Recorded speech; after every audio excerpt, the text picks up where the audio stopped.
Okay, welcome to the Ned Noise podcast. I have here with me Kelechi and my guest host Escobar, also known as Solomon Abi. The Keremo Militant. the Keremo militant. There we go. So today we are going to talk about our top 5 movie recommendations that every nerd should have seen, or any cinephile should have seen. So we'll start with Kelechi. Kelechi is going to give us 2 movies he has seen that he loves so much with passion. So what are they, Kelechi? So my first movie is going to be Lost, played by Scarlett Johansson and directed by Sofia Coppola. Bro, I just love that movie. Why did you love the movie? This is my favorite. Like, it was shot in Japan. I don't know, I just like Japanese movies. Like, the way it looks, especially in the night.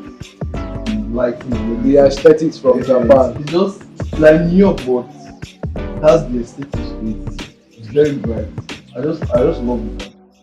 There's just something about the movie, like the acting, The shining lights. crazy. It's like Falling Angels, but better. Okay. Lost in Translation. Escobar. Lost in Translation. I think you've seen that movie too now. Yeah, I've seen it now. It's a classic. It's a classic. Guy. That Scarlett Johansson fell in love with that guy that she was tired of her fiance. Like, he wasn't giving her much attention. So while at the hotel in Japan, she met Bill Murray, and Bill Murray was an actor whose career is like dead. So he came to Japan to try to revive his career. So both of them were at like one kind of point in their lives whereby they did not know what to do. Existential crisis. So them meeting each other was like divine timing. So the movie was just about like their relationship, not romantic, semi-romantic. It's a romantic movie. Tensions been there, but you don't really see the ending. You don't see them fulfill anything. But now just one kind of nice drama. It was amazing. I think it's a movie. To me, I feel is that 2 people who were lost in all sorts of emotion actually found each other. They found peace in their. Exactly. You just described them perfectly. They found peace in themselves. Like, they could relate to themselves because they could understand where they were coming from. Yes. Because maybe they were deprived of those kind of, these days, and it's just how it is. So it's a very nice movie to have seen it. Very awesome. Who directed it? Sofia Coppola. Okay, the daughter of Francis Coppola, the guy that shot. Some may know it, Godfather. The guy that shot the Godfather. That's a very nice movie. It's a very nice recommendation. I hope you guys see. Okay, we are moving on to the second one, huh? Yeah. The second favorite movie is Interstellar. Damn. Nolan, right? Nolan, yeah. That movie is a classic. Starring Matthew McConaughey and Anna Hathaway now. Queen. Escobar's love. Oh my god. like, You love her? There's someone that likes sci-fi. And also, there's one thing I like about movies. I like the music. Yo, Hans Zimmer, bro. Hans Zimmer. Like, Dog. that song, Country Chase, like, we used to hear it on Instagram almost every time. That soundtrack was actually much. It made me connect with the movie more. Even if I just hear the soundtrack, just bring me back to that time when I watched it. Bro, I watched that movie like 3 times before I could understand what was happening because, guy, that movie, seeing it for the first time, bro. It's hard to understand. Your mind is as if your mind cannot comprehend. Like, it requires some level of scientific literacy to actually understand. The lowest level, even. The lowest level of scientific literacy, right? You need to be, at least you should have been. We all did a little bit of astronomy in school now. Yeah. So you need a little bit of that to really grasp. Bro, at the end they said that it was like a higher being that sent them that sent him from the 4th dimension back. He entered metaphysics even. It entered metaphysics, guy. It's one of the genius, but I understood it because the guy, like, it's one he likes explaining things in physics. Yeah, he does. He dumps things down, actually. He dumps things down. Yeah, like, it takes time to like explain it. Like, that is the problem that most people have. Most people are having problems with Nolan movies because they don't actually listen to the dialogues. They don't follow up what is going on. His movies are not like Tarantino's movies that you just there. You get if you don't get that dialogue, you get entirely confused. That's how Nolan's movies are. So you need to follow that dialogue to actually know what's going on in that movie. So that Interstellar guy, I watched it like 3 times before I actually understood it. Even till today, I don't really understand it. Nobody understands that movie 100%. Except the director himself. Exactly, except the director himself. When Nolan knows what he was trying to tell us or what he was trying to, you get. Oh bro, at the end of the day, that guy is a fucking genius. No, like that's so many iconic scenes. Like I'm sure you've seen the scene, but you don't know the scene. That scene where Matthew McConaughey was. I saw videos of his daughter and how Yo, man. and he was like crying. That's a popular clip on social media. You probably have seen it, but you don't know it's from Interstellar. So yeah, that's so many iconic. I think one of my favorite scenes from Interstellar was when they were at that planet that had a lot of water. I can't remember the name. That when they stepped outside, I think it was they stepped outside for just an hour, a bit 30 Yeah, minutes. like 10 years, 15 years had passed. Yeah. Bro. And that black dude warned them, like, if you are going there, monitor your time. But it wasn't their fault, I think it's tsunami or be Yes. hit them. That's the moment for me. Interstellar is a great movie. A very good movie recommendation at that for people that love sci-fi. And it's also like if you want to get focus from Nolan, director. I think that should be one of the first movies you should see And he's one of the greatest directors of this gen. There's no cap there. He's one of the best. Yeah, Yes. check Interstellar. Interstellar. And we're moving on to Escobar, so I would like to hear from you. Well, my first song probably be Forrest Gump. A very famous movie, but at the same time, a lot of people haven't seen it.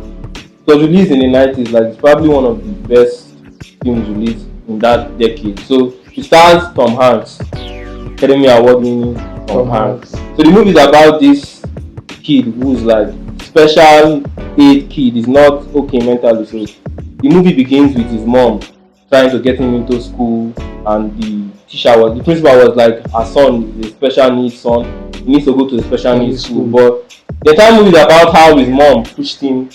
She like believed that her son could do anything.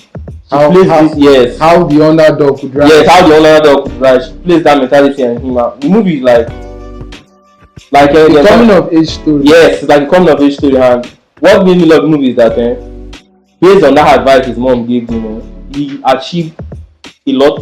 He reached a lot of milestones. He fought in the Vietnamese War. He had a lot of historical events. Guy, and the CGI for that era, guy, solid guy. You see when there was a scene where he met the president and he shakes him. Guy, see the CGI, well advanced. It's like District 9, you know. District 9, true. So there's a particular quote from the movie that his mom told him. Say, life is like a box of chocolate. You never know what you get. Dog.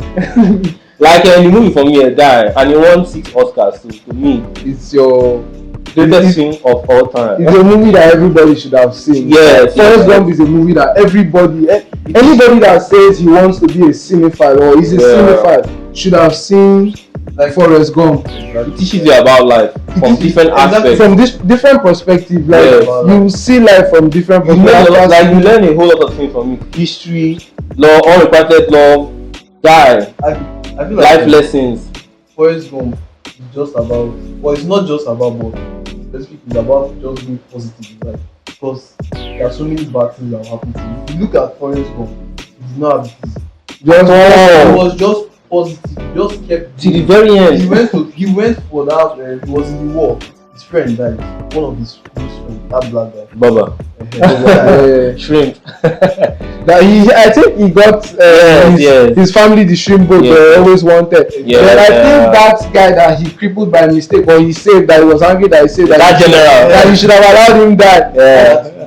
So they became filthy rich in the end. I think so. Yes. And at that time, when he bought that boat with all the money he had, they were not catching any shrimp. He was positive. He was overly optimistic. Exactly, just so optimistic. Like even the girl, for me that girl is very toxic. Like the love interest. I don't remember her name, but bro, to be honest, that is the way we all are, bro. And I think there was a scene where he got depressed. It was when his mom died. That was the only time I knew that yes, actually touched him. Like he felt the negativity of life. Like life is actually. But he didn't still allow But that he kept going. He kept he kept pushing. jogging. That's what he was doing. He was Was jogging. running. They asked him, "Where are you going?" He said, "Nowhere." That's the absurdity of it. That is where that popular phrase came from. Run, Forest, run! Exactly. Yes. Just keep going. And it was like he was running and everybody started following him. They didn't know why he was running, but they felt that they just felt something about it, like just keep going. And another thing Life about is it, actually- one last statement about it is that it shows you how upbringing matters a lot. Whatever you are taught in childhood, whatever your parents raised you on, the day you die, you live on those principles. His mom told him keep going, and that's what he did to the very end. So to me, no movie beats that. That's my own. Yes. Yeah. So I would require anybody that wants to get into Movies.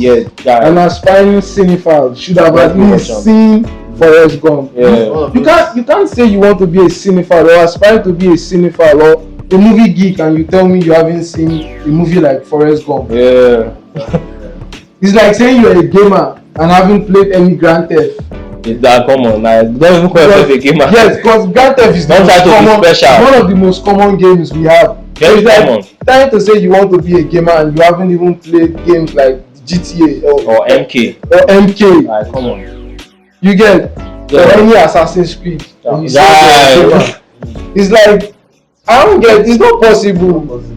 Yeah, so we are moving on. Next movie. So my second recommendation would be The Comedian 2017, starring Robert De Niro. I haven't seen that movie. A very household name with Leslie Mann. And if you've seen The Sopranos, Tony Soprano's wife, I've forgotten her name. So movie is about this guy, this comedian who, at the start of his career, he was well known as being part of this sitcom. So Eddie's House, you get. So his career fell off, and he became a comedian. He specializes in insult comedy. You know those guys are stand-up comedians that they like to insult people in the crowd, make jokes. Yes. So the entire movie is about him trying to revive his career. You get, and one thing about the movie is that it features amazing jazz music.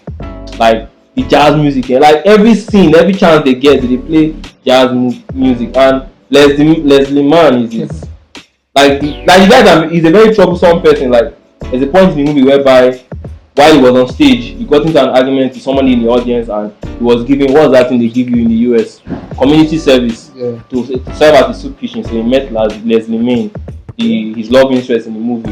So they had this whole older figure kind of feel. Yes, loving you get. And the movie just very funny because the jokes are very nasty. And one thing about the movie is that he's Jewish in the movie, so there's one notable scene whereby he goes to his brother's house. His brother is a practicing Jew, him and his wife. So he went to his brother's house, and his brother, his brother's wife doesn't really like him. So whenever he comes to the house, she's like always showing him that she doesn't want him here, all those kinds of things. So this particular scene whereby he was like, "Oh Jesus, she's here again," and they are Jewish. So the wife was, most people didn't get the joke. So the wife was like, "We don't say that in this house." Because they are Jewish. Jewish people don't really Jesus with them. They don't really believe in Jesus. The first time it flew over my head, but I did more research and I went to watch the film. I was like, I don't stop laughing when I watched that particular scene. I was like, no. And the movie also starts, so like it just be like reunion because there's this guy from Martin Scorsese's film. I don't know if you've seen Mean Streets. Or Mean Street. There's this guy. Even the taxi driver, that pimp. The pimp is short. That pimp that was pimping that. So the movie now just, if you want good music from a movie, if you want comedy, guy, you have to watch The Comedian 2017. Come on, man. He never misses. That guy is a superb actor. Let's be honest. He's never misses. So if you like De Niro, go watch that movie. If you like comedy, if you want to laugh yourself. I actually don't know. That's what I did not look into, but sometimes you don't actually. Most movies I watch, I don't know the director, but the cast that draws me to it, you get just De Niro there. If you have a stellar cast, no. Once I see certain names, I know that this you need a miss. Like if I see DiCaprio in the film, I say no. It can never miss. Not missing. So you can never miss. I don't even know whether it's because he's DiCaprio, that's why the film is good, or the director is good and that's why he uses No, DiCaprio. it's because it's DiCaprio. Sometimes the director matters too, because no, the director matters. Yes. you can't see DiCaprio in a movie and not know that that movie is going to be a banger movie. Only seeing his name, Leonardo DiCaprio, you know this movie is going to be a banger movie. Only seeing, because that guy is a superb actor. Let's take for instance that's his role in the Django. Bro, I enjoyed that movie so much, especially his acting. that was the first time I was working with Tarantino. That's the first time. Should be his first time now. He's a long time collaborator with Scorsese now. No. Doesn't really work. I'm not sure. Has he worked with any that? No, I'm not sure. Nah, I think he has. I think he has. Abi? I think he has. He has worked with Tarantino on another I don't movie. say Brad Pitt. He has. I would. Samuel L. Jackson like Tarantino. The Viet was Martin Scorsese. That's Scorsese, I can't remember. He works more with Scorsese because I can call like 3-4 films he has. Not 3-4 film, bro. I don't know. Gangs of New York. Scorsese and DiCaprio are like 5 and 6. Him and De Niro too, because they grew up in the same neighborhood. They're like 5 and 6. And seeing those two guys in a movie, you know that movie is going to be a banger movie. Seeing Scorsese and DiCaprio, that is like a match made in heaven. You can, look at all the movies they've made together. Banger movies. That was this one, like, you saw his performance in Shutter Island. Bro. When his wife died, wait, does this? He killed his wife actually. When he killed his wife, Because she kills their kids. Because he killed their kids. Psychopath. Man. And his mind broke because he could not fathom the fact that he killed his wife. Yeah. His mind broke. Oh. It was somehow like escapism. You see that? He was trying to escape from that. That He did that. He killed his wife. Like, and the whole movie is just about them convincing him that he killed his wife. And in the end, they actually convinced him that he killed his wife. no. It was not about them trying to convince him that they killed his wife. He was convinced that what happened to his wife and kids was something that happened to somebody else's wife and kids, and he was trying to investigate and find out what happened. So his mind has put it in this kind of box. You get? Yeah. His mind has locked that in a box, and like, I don't know, you wired him to think that way. Yeah. But that movie But at was the end, he found out that he killed his wife. he now reset again. There's a quote at the ending when that last scene when I forgot what he Something told about him. living as a monster or dying And as a man, Yeah, something like that. I really cannot remember. But it's been long I watched that movie, sha. Something about like living as a monster. It's better you die as a king than live as a monster. Something like that. Actually, a good movie, but I don't recommend it. Okay, we are moving on. I just have one, sha. I'm going to just talk about one.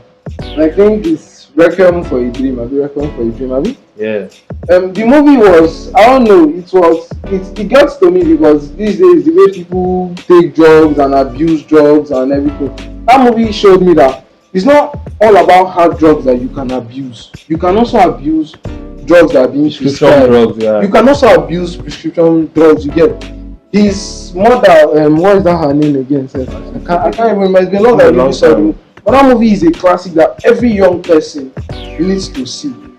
Even older generations needs to see. It's an eye opener actually. It's an eye opener because the drugs have really fucked up our youths in this gen, and we need to, how will I say, reevaluate all those Our values, man. reevaluate our values. You get. Stop. And that movie is like an eye opener to what drugs can make you do. Like, it started off with her son, who was a heroin addict. Jared Leto Was a heroin addict. He abused heroin to a point where he lost his hands because of, I don't know what kind of infection. His veins got fucked up, man. His veins got infected from the constant injection of the drugs. You get? He fucked up his life. That movie shows you how drugs can fuck up your life, even if it's prescribed drugs. You get? Then let's talk about his mother. His mother that I think she won a lottery to appear on a TV show. So I think she was trying to fit in body image issues. Yeah, body image issues. She was ashamed of her body. She was not trying to fit into a dress, and she now went on to go and get prescribed drugs to try and weight loss pills. Yeah. Weight loss pills. Started abusing them. She started seeing things. Her mind broke in the end. And we are talking about prescribed drugs to break your mind. So talk less of drugs that are really hard substances. So what do you expect? That movie is a really eye opener. I would want everybody to at least, or every upcoming cinephile or anybody that is into movies, not just people that are into movies, generally people need to see that movie. It's a very big eye opener because you really understand that these drugs that we are abusing, it has to stop. Regardless of even this self-medication too has to stop because that movie really showed me a lot. It was really an eye opener, man. You need to see it. Everybody needs to see that movie. Like any star or band performance. It was Jared Leto now. Jennifer O'Connelly. Jesus. Dog. We had stellar acting there. She never misses it. Stellar acting. From Working for a Dream, A Beautiful Mind, she never misses. Bro, I forgot. The Beautiful Mind is a honorable mention. I would have mentioned a honorable mention. Let's say let's have one honorable mention. So you can that could be your A Beautiful Mind. How a promising mathematician. I think it's based on the true life story. Yes, John Nash. Now That won the Nobel Prize in economics. in economics. I think I can't even remember what he won it for, but the scene that bust my head was that scene that they were driving into bro had schizophrenia, and was hallucinating that he was in a drive-by, like he was driving and guys were shooting at him. Imagine how you can hallucinate that kind of The guy something. hallucinated that he worked for the government. He worked for the government for several years. He had the chase, like people were chasing him with guns, and he was. Osukuro na genius, I bet. Osukuro is a genius guy. He's a stellar actor. Otherwise, with Hollywood and this man. Bro, another scene that really touched me was when he was trying to like drown his newborn baby. And he now told his wife that he had his friend. That his friend that usually that his roommate was not even real guy. His room, imagine his room, bro. He tried to drown his newborn baby before he now told his wife. What did he not tell his wife that his friend is upset? No, that he's trying to hide his baby. That is camouflage. That he was trying to hide his baby from the people after him. Bro, that's when the woman know that bro, this guy is gone. His mind has completely broke. One profound scene in the movie was when he finally realized what led to his discovery. What led to his discovery and his recovery from what he was facing was when he realized that this is particular friend that he has known for years. His niece that is always coming to visit him. She never ages. She never ages. That's when he realized that he had a hallucination. So that's pause. When he realized he had known that his cousin or whatever for how many years, and the girl hasn't aged. That is when he knew he was hallucinating and he was seeing things. That is when he now accepted the fact that he had schizophrenia. And this is a true life story. The movie was based on a true life story. John Nash. You've seen it now. But that movie was. When I saw that movie, I got lost in the movie. It's a really superb movie, and it's a very good recommendation. That is my honorable mention. So Kelechi, your honorable mention. I'll just do Titanic. Classic. This guy is a DiCaprio fan, man. I'm a big fan of DiCaprio. No, DiCaprio is a stellar actor. But if I tell you I've never seen the Titanic before, you see. I will show you. It's like I honestly I've never seen the Titanic before. Yeah, that thing even people for village don't want that. Why what are you trying to say? No. What are you trying to say? Am I a village man? This guy is actually calling me a village man. I've seen the Titanic. Can you just imagine? No, you are eccentric. You should actually watch it. I really haven't seen the Titanic. Production and the way it dissected classism, even like there was this scene where the boat was sinking and they were not like women or children. Yeah. And then the rich were still like bribing. Yeah, even at that level. Everybody wants to die. Everybody are still bribing them, and they are still collecting bribes to enter the boats, to enter those life boats. So actually it was more of like the poor people that died during that. Actually, Titanic. So yeah, it's actually a nice movie, and it's also about love. No, I'm not. I'm forsaking love. I don't want love anymore. It's a nice movie actually. There's some improvement. It's actually beautiful. Yeah, that's my honorable mention. Okay, let's go. Honorable. I'd go with Revolutionary Road. Revolutionary Kate Road. Winslet and Leonardo DiCaprio. Like, and to me, what I see that movie as is like an alternate reality whereby Jake, what's his name? Jack Abi in Titanic. If he did not die and they actually got married. So the movie is about DiCaprio, who is a businessman, and Kate Winslet, who is an actress. So they fell in love, they got married. It's like a toxic relationship between the two. Guy, you need to see the movie 2008 Revolutionary Road. If you watch that movie, if you seen Titanic and you watch that movie, you go actually smile. They like sequel. After another coming village man finish because I don't watch Titanic. Yeah, you go watch it. Oh, voilà. And it starts Kate Winslet, the queen. You watch Avatar now, so you know that James Cameron is actually. James Cameron is one of my favorite directors. I love that Avatar so much. It is like one of my favorite movies of all time. I mean, I've not seen Mission Impossible. Tom Cruise. We are in the same boat. Okay, they live on that rock. I don't like Tom Cruise. Who has not seen Mission Impossible? That guy. I don't like that guy. No. So why don't you like Tom Cruise? The guy was lame. He's not lame. How did you say Tom Cruise is lame? Tom Cruise is not. I saw The Color of Money, Sha. But He's actually no. a good actor, man. Yeah, I saw one, like, there was a movie called Magnolia by Paul Thomas Anderson. Actually, I even thought it was Christian Bale because I don't know. He's done. The Mechanist. That movie was a classic. But yeah, actually, Tom Cruise is a good actor. I would say he's an okay actor. He's actually good. He's an okay actor. I would say he's an okay actor. Performance. You should watch that movie, Magnolia. I will see it. I will add it to my list. Before I go call me village man again because I never see Titanic. But seriously, why you never see it? Why? Like, okay, let me be honest. I don't like seeing. If it's not a rom-com, I honestly don't like seeing romantic movie. I think the only romantic movie I've seen is I've seen Lost in Translation. I've seen Lost in Translation. But 500 Days of Summer. I've seen 500 Days of Summer now. Titanic is like, it's also a tragic romance. Like, the tragic And a period film is actually nice. I like this period movie. Let me just say, like, the romantic, none of the roms I've seen is Eternal Sunshine of the Spotless Mind. That movie is a classic. Kate Winslet. Kate Winslet. God, that movie is a classic. I don't know why we didn't even mention it, but I think that movie is also a very good movie. Everybody should see. I think you should also see it with your partner if you have a partner. It will make you people share a lot of things together. You should actually see that kind of movie with your partner. If you have, unlike people like us, there's no hope. I'm lonely man. We are God's lonely men. We are God's lonely men. Charlie going to say this in the taxi driver. We are God's lonely men. We are okay. Psychopath, so we should not be like that. We are okay with that. I'm okay with it. I'm okay with it. But it's a recommendation for you to see with your partner if you have a partner. Eternal Sunshine of the Spotless Mind. It shows how much if you love a person, no matter how hard you try, you can never forget that person. It reminds me of that, and it's a very, very nice movie. Yeah, like at the end they knew that they fell in love and still fell out of love. And still fell in love again. They were still in love and they knew that okay, this thing is going to end bad. At the end, we all feel pain because you have to love people. So they're like, you still went for it.